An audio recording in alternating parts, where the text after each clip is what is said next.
Welcome to the Saving with Steve show, where we talk about the ins and outs of money, pretty much everything on the sun that relates to you having a happier, healthier relationship with money. My name is Steve Sexton. I want to thank you for joining us today. Most importantly, I want to thank you for sharing this with your friends and families. Today, we've got one heck of a topic, and we got one heck of a guest. We have Andy Williamson. He's the CEO and co-founder of ONLC Training, and he specializes in helping working professionals and organizations actually adopt AI in their day-to-day work, not just talk about it. He created the Augmented Framework, a practical model for building AI fluency without leaving people behind. That's big. Over the last few years, he and his team have run more than 100 AI engagements with business leaders, from solo professionals to mid-sized enterprises. So, you know what, Andy, I want to welcome you to the show. We're just excited that you're here. Hey, Steve, thanks for having me on. I appreciate it. It's my favorite topic, AI. That's all I do day and night. First thing when I wake up and the last thing when I go to bed, I'm studying it. It's hard to keep up with it all. Okay, so we got that part, but what got you into doing what you're doing right now? Everybody wants to know. We, I used to work as a mainframe programmer at the DuPont company in the early 80s. And I met my future business partner there, Jim Palick, and we decided we liked working with PCs more than mainframes, and we thought we could strike out on our own. And one of the first things we did was teach people how to use them. And we got drawn into that, and I realized I was pretty good at it. And so we built a whole business around it, about teaching individuals and organizations how to adopt the latest technology. And I've been doing it for 43 years. We just had our 43rd anniversary last month. Oh, wow. You must have been 5 when you started. No, I was in my early 20s, but thank you. Yeah. Oh, I'm just kidding. Hey, look, you know what? Let's just start talking about this AI moment that we have, and it's more like an AI movement than anything else. And what we see this transformation that's happening, and we'll talk about this more and more, where people are concerned about job loss, what it means to them, what's really happening out there. We've heard company after company beginning to lay off individuals. So that's a big thing. But let's just talk about what's really going on with this movement, or this moment that we have here with AI right now. Yes. Before we jump into that, I just want to share one thing with you, and I won't even, I'll just show you on the screen here, but this is, I changed my lock screen on my phone. And I don't know if you could see that. You see that little kid? Oh, yeah. That's my first grandson. He was born on last weekend. Oh, And yeah, congrats. Remy Allen Williamson. So, you know, when we think about the work that we do and how it impacts us directly, but what about our children and our grandchildren? And I think sometimes in the scale of humanity and mankind when I'm doing things, and we'll see that as I weave through it, as we talk about it a little bit more. So for me, it's more of a mission than just a job. And along those lines, you may have heard about the kids that were booing at the graduation ceremonies recently. Yeah, University of Arizona and University of Central Florida. Yeah, UFC, and Google's ex-CEO, Eric Schmidt, was there. And he said to the graduates, he said, "The rocket ship is here, just get on." And he got booed. And Gloria Caulfield at UCF rather said regarding AI, "It's the next industrial revolution." And she got booed. Now, it's not universal, and it wasn't the whole crowd, and it wasn't at every university. And in contrast, Carnegie Mellon had Jensen Huang, the head of NVIDIA, and he was there, and he said, AI is not likely to replace you, but someone using AI better than you might. And he didn't get any boos, but he was at Carnegie Mellon, which is deep into AI as well, so that might have impacted it. But then there was an article last week, or I think it was just this week, in New York Times that I was reading, and it was about this difference in opinion related to AI. And there were 1,200 replies in the article before they shut it down. And I Wow. was surprised, Steve. Most of them were negative, and I didn't understand why. So I read through them and I saw a couple patterns. And one was structural in that when people use AI and it gains in popularity, the gains go elsewhere. The gains go to the big AI companies, not the person who's at risk, these people who potentially at risk for losing their job. And the other thing was they didn't get a vote. And that's why they booed Eric Schmidt, right? He built the rocket ship and you had to get on his rocket ship, right? They didn't like that. And plus, there's a steep tradition of graduates booing their speakers over the years. It's always something different. But one comment from a professor at one of the universities, she said she noticed that some of the students that were booing were also the students that were using ChatGPT on a regular basis to complete their assignments. So, there's two sides of this, right? But it is true that the country is divided. Pew, Gallup, and Axios Harris have all done polls in the last couple of months, and they're showing that some people are excited about AI and some people aren't. And it's almost 50-50. But what is interesting too is that the Gen Z, the younger people, are 3 times more likely than boomers like me to think that the risks outweigh the benefits. So the country is split. Yeah. So here's a big question. You know what? I don't think you can, but can you stop it? All these people who don't like AI, can you stop it? I don't see how you can. No, no, actually I just got my hair cut for your show yesterday and my barber asked me that question. We were talking about the kids booing and that's what he wanted to know. Can they stop it? Just as much as you could stop the PC revolution or adoption in the 80s. When the year before I started ONLC, Times Person of the Year was a computer. They had a IBM Mhm. PC on the cover. And just as you couldn't stop that, and you could fold your arms and say, I'm not going to be part of this. And I have some friends from high school that I think they have an email address, but they never look at it. So there were Mhm. people that just resisted. And that's going to impact. And as we talk later today, you're going to see that decision can impact what happens and how you use the technology. And it can impact your job opportunities. Yeah. So, you know what? Obviously, we can't stop it. So, what can we do? That's the biggie. Yeah. I saw a video. I watched thousands of hours of video trying to understand what's going on with AI because it's hard to take formal classes in it at the level that I'm understanding it. I'm always at the next edge trying to understand what's happening right away. But there's a gentleman, his name is Mustafa Suleiman, and he's the head of Microsoft AI, and he had a TED talk. And one of the lines he had in there, and it stuck with me, he said, the shape of AI is not given to us. We collectively decide how it will be implemented. So we determine the shape of it. And so that stuck with me too. So okay, maybe I can help. Maybe I can do something and determine its shape. But so this resistance has happened over time with the printing press and the steam engine and electricity and the automobile. People thought they might be losing their jobs, and that's important to note. But there are also the benefits, like people are living longer, they live more, they have more custom or more comfortable lives than they did Mhm. 100 years ago, and there's generally less suffering with technology benefits over time. Every technology is good and bad. You can start fire to help cook your food and you could burn a house down with the fire, right? And so the same thing's true with AI.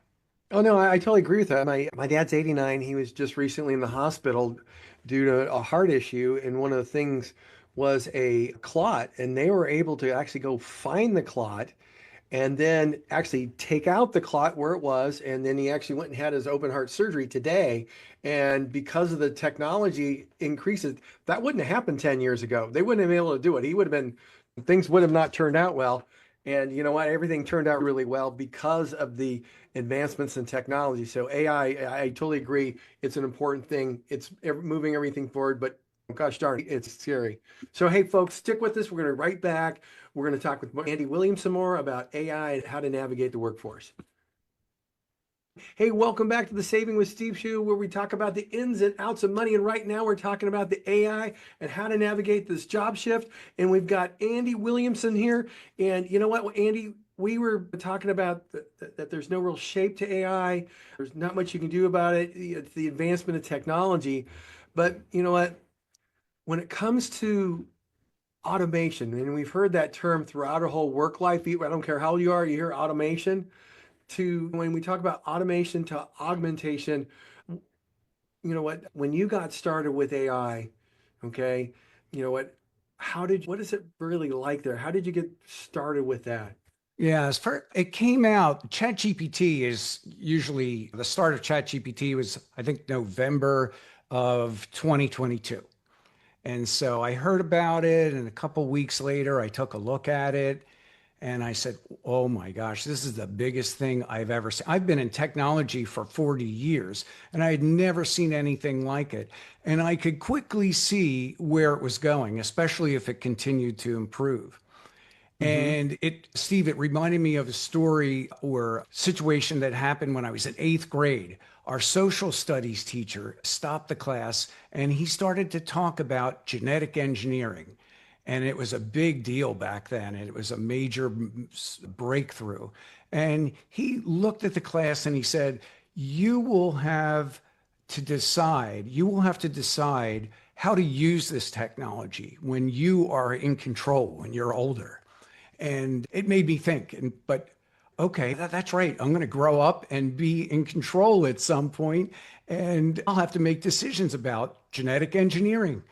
Nobody ever asked me about genetic engineering, Steve, but that context that someday I'll be in control and I'll be steering when something important is going to happen, that's what landed with me when I was learning about generative AI. And so this is as important and maybe significantly 100 times more important because, it can, like we talked about, it can help potentially solve the energy crisis. We might be able to get free energy if they could unlock how to do fusion, or we could get desalinated water for all the people who are living with limited water resources, or potentially cure disease. You brought it up with your father's situation. Imagine if that would have happened a couple decades ago. Oh, yeah. Yeah. Yeah. So we all benefit from technological advancements, but it also has that harm thing. And with AI, you can get wealth concentration in all those big companies that own all the models. We could surveil the population like they do in China with AI. We're not doing that here. You can create bioweapons. That's scary, where people who aren't that skilled can learn how to create a bioweapon. They guardrail the models so that information doesn't get out. That's one of the things that they really work on. But from a day-to-day perspective, you even get all the hacking. Have you gotten any good phishing emails lately that look like they're really coming from your bank or whatever? Oh, yeah. You know what happens all the time. Even AI sending out voicemails talking about, I get at least 25 AI calls a day about how I just got a pre-approved for a loan.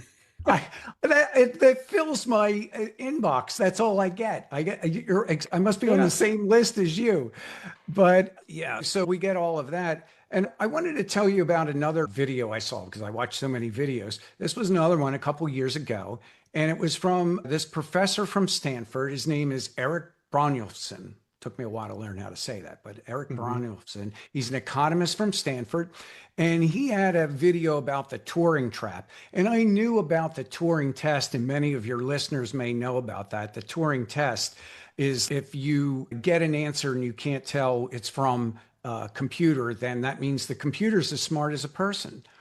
And the backstory on that is that Alan Turing was a computer scientist from the 50s. And he knew about this game. It was a Victorian parlor game called the Imitation Game. And in that game, they would have people sitting in the parlor, right? And then they would put a man in one room, a woman in another. and nobody would know which person went in each room. And then they could slide messages under the door to both. And then somebody would read the message, and you had to guess which one was the man and which one was the woman. So it was a little bit of a sexist game back then, but he knew about it, and he said, let's do the same thing with the computer. If somebody had a teletype and they could communicate with the computer and then get a response and communicate with a person, could you tell the difference between the two? And that became known as the Turing test. The problem with that, Steve, is if that's your aspiration to do exactly what humans can do, then you'll end up substituting people when you use technology in that way. And that's what you were saying, automate versus augment. If you automate, that's like substituting. If you augment, that's like complementing. And so that's the real game. That's what we're trying to show companies, is that what you do is you create a situation. You do automate to save people time and to get the busy work out of their workflow. But then you create situations where if they work with the AI and they work with between their skills and the AI skills, that they accomplish together what neither one could do on their own. So that's what we mean by augmentation. The significant advance in productivity. Oh, yeah. Yeah. And gives companies new opportunities to do things that they couldn't do before and expand. So it's not all job loss, but to get to that point where you do the augmentation, there's a little bit of work, and that's where we come in a little bit. So like in reference to your company, you know what, for example, with phone systems or leadership meetings, how do you teach people that augmentation into practice? Yeah. So what's happening is companies are collecting this information in a structured way and then letting the AI see it. It's called making your context legible. Right. So when you work with AI, there's a context window, and that's what that one chat knows about. And it's similar when you're working with agents, you have a context. And so when you record meetings like transcripts, I record every meeting, or we make decisions. If we can record that and then expose it to the AI, then the AI can help us make decisions. So that's part of that. So in other words, like Steve Jobs used to go into meetings and just ask question after question, get all the answers, and then make his decision. The AI will help him make a decision if you're doing something like that.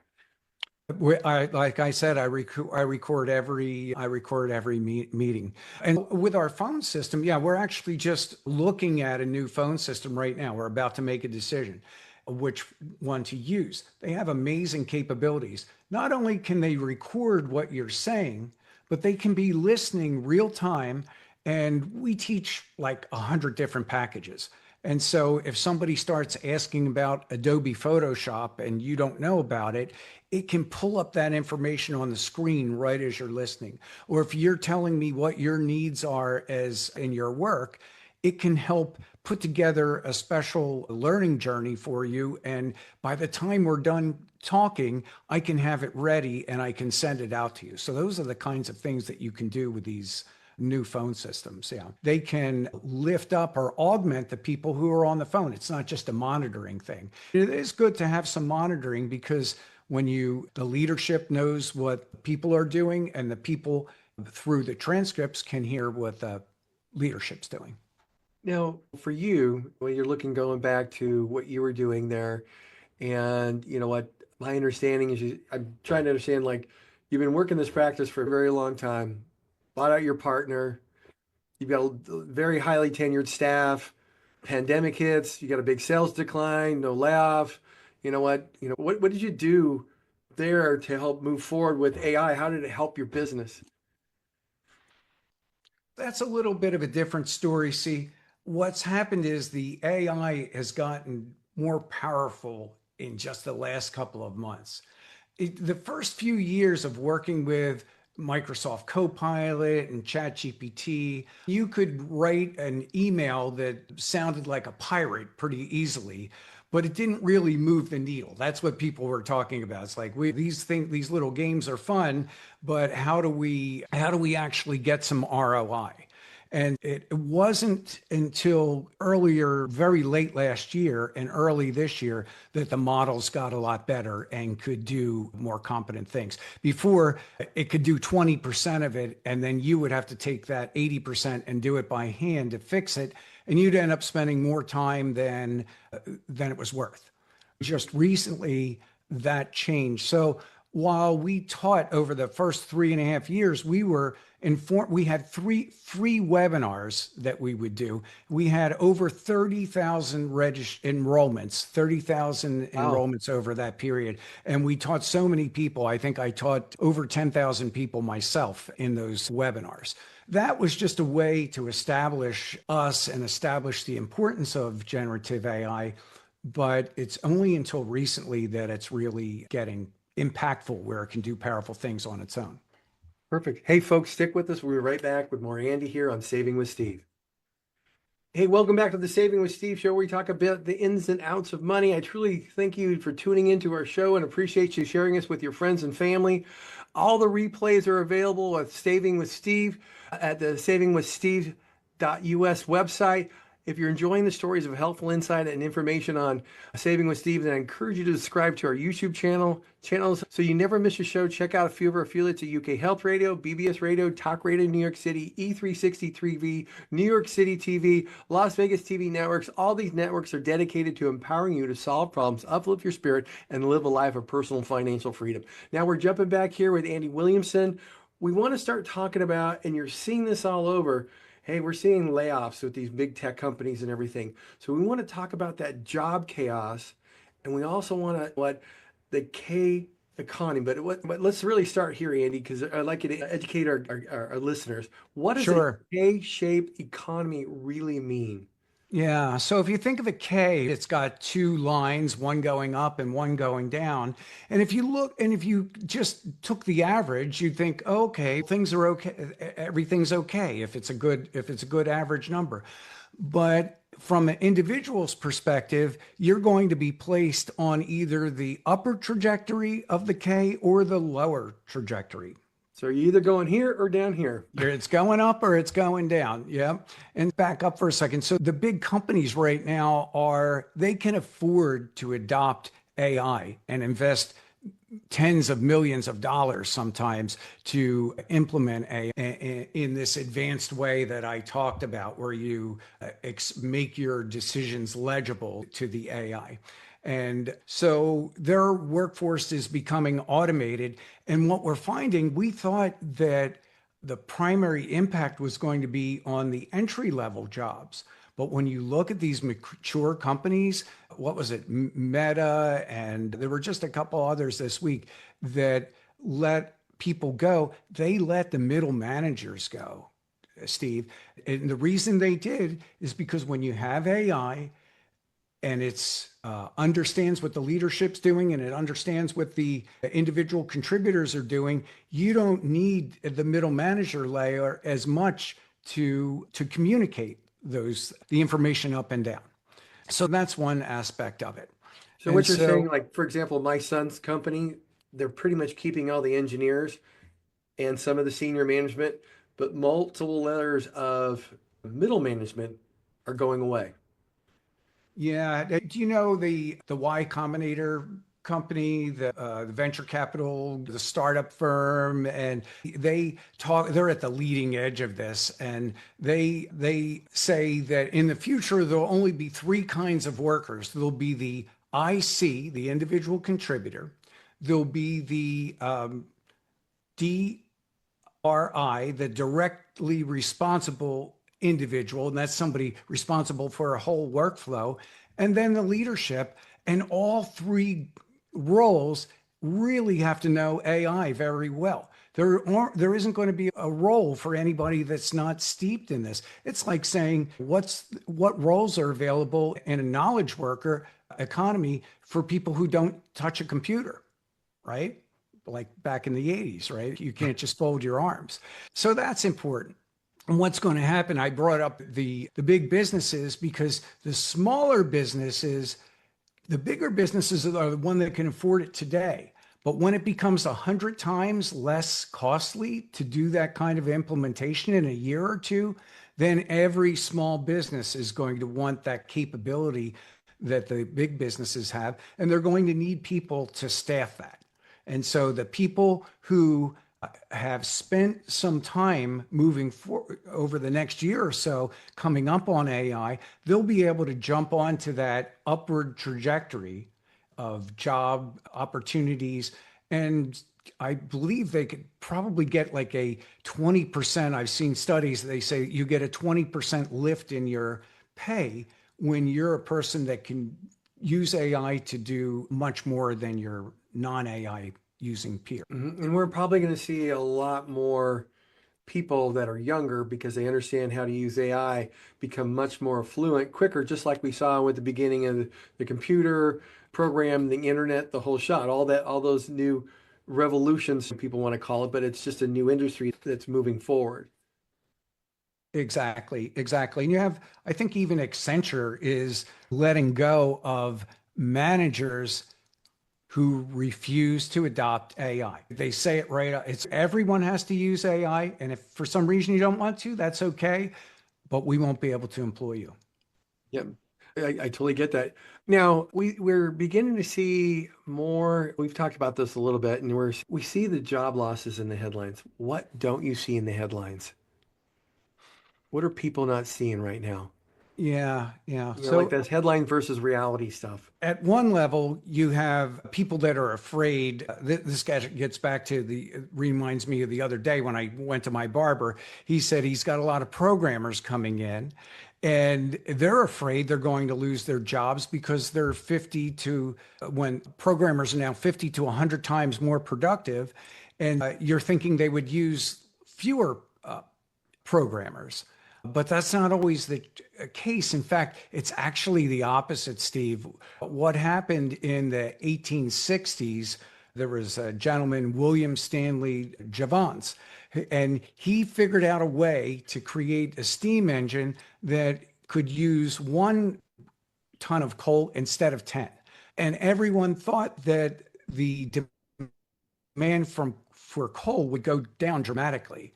Instead, it exploded, right? And so that's part of what you're not seeing is that when small businesses get that ability to hire a programmer that can do 100 times more, even if they never had a programmer, but they need that service, but they couldn't afford it. Now it's the person's 50 times less expensive. And so that's what's going to happen. And that's the part that you don't see is when small businesses hire 1, 2, 3 people at a time. 99% of the businesses in the US are those small businesses. And so we see the big headlines, Meta lays off 7,000, but you don't see maybe the 50,000 small businesses that then start to hire people. It doesn't make the headlines. I see. So, you know what? Now, your organization, I keep saying ONLC, you know what? How does it help organizations and individuals navigate all this? Yeah, we do. We have training programs and AI adoption, AI enablement programs for small businesses. So that's one. And then the flip side of it is the applied academies that we have that teach these skills to individuals so that they can become one of those people riding the top of that K curve. So you have to get trained that's the thing. You have to align. What can happen with that K curve is you're going to have what the economists call structural dislocation. There are lots of people who want jobs, but the people who want the jobs don't fit the classified ads or the online ads for those jobs. So there's not an alignment. So that's what we do. We help the businesses augment and we help the individuals learn how to help the businesses. Perfect. Hey, folks, stick with us. We're right back with more Saving with Steve and Andy Williamson. Hey, folks, welcome back to the Saving with Steve show. I truly want to thank you for joining us and sharing us with your friends and family. We're back talking with Andy Williamson about navigating this AI job shift. The big question here in this last segment is, what should our listeners actually be doing? What should you do right now, especially with this whole AI navigation? Yeah, thanks, Steve. You need to start learning, but it's not learning Excel. We teach a lot of Excel, by the way, over the years. And the thing is, with Excel, you could have learned it in 2018 and it would still be relevant today. It didn't change that much. That's not how AI works. AI keeps changing on a almost daily basis, keeping up with it. And so you've got to keep up a little bit. You have to work hard to keep up with that. And so that's one thing, and helping organizations keep up. And that's really the only sustainable moat. They talk about a moat around an organization, what protects them from being overtaken by their competitors. And that's that continuous learning that would help an organization. But in terms of AI fluency in general, that's one of the things we teach. There are 3 things related to AI fluency. The first is knowing the concepts. So there's this thing called a pivot table in Excel. And even if AI can do it, if you didn't know it existed, you couldn't conjure it up. So you have to know what your business and what your subject matter is. You can say, make me a pivot table, and it will do it for you, but you had to know what it was first. The second thing is judgment. And that's really coming up right now, because the AI will produce things that are slightly off and hallucinate and aren't really what you want. And if you think it's right all the time and you just say approved, you're going to get burnt, right? And I think you've talked about this too with the lawyers that cite The lawyers cases. are citing cases that don't exist, and they've had one lost their law license over it. So yeah. Yeah, so you have to look at the outputs, and even if it seems confidently right, you really need to look at it. And the last one is collaboration, and that's where you have to learn to work with the AI. And I do that all the time in my chats. And that changes over time too, because the models keep getting better. And they did a study that people who have what they call theory of mind, a theory of mind of what the AI is thinking, the more you can predict how it works and how it's thinking, the better your outputs. And so that just comes with time and practice. So it's not something we could teach you in a 1-hour webinar. You've got to work on it for months. But that's what people can do to get this general level of AI fluency and so what you're really saying is AI is a lot like learning a new skill. Hey, you learn how to do it, but you don't really get good at it until you've practiced it and worked at it and stuff like that and become proficient at it. And then, you know what, you can, like when you hear somebody play a piano after they've been doing it for a few years, they go from plunking to, oh my God, that's really nice. That's beautiful. Yeah, in Germany, don't they have the apprenticeship program? You have to spend 10,000 hours doing the same thing, right? And then you really know how the material works and how the tool works. This is like that. But the thing is, the tool keeps changing. You have to keep up with it. Oh, I totally agree. So we're coming to the last portion of our last segment here. If a listener takes one thing away from this,